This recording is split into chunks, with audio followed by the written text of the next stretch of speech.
Aries, you are a purebred. You're always pure with the zodiac, and we base the zodiac in Western astrology on you.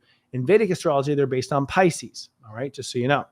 Now, that said, as the leaders of the Western astrologer age, you with the Sun in Libra are literally changing your mirage. You are going to have a new mirage, and a lot of Aries have poor mirages, as far as I'm concerned.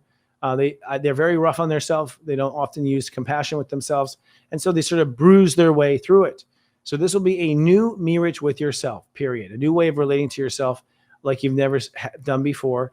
This is a new relationship to bring the best out of you and to help you heal from whatever scars you have made with yourself. Okay. So that eclipse is, you breaking down with yourself all through till Wednesday or a little bit shortly after.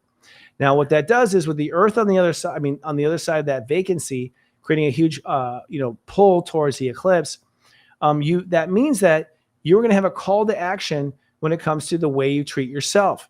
And that call to action may be that you have something happen in your life that you realize, I really need to be nicer to myself, or I really need to give myself more time, or I need to be maybe more patient with myself when it comes to these things. So there's a call to action for Aries to treat yourself differently. Pluto at 29 says you're going to have a change of power with your career, legacy, and parenting. Somewhere in your leadership, somewhere in your leadership in the world, what you do, whether you're a boss or you're a foreman or something, that has to change. It's going to change once you change your reach to yourself and your call to action. And then Chiron in your sign says the fate of your character changes. You might have been fated to end up, broken alone, and now you're fated to end up married and happy. Your fate actually changes. Your story actually changes. And honestly, I've never met a perfect Aries yet.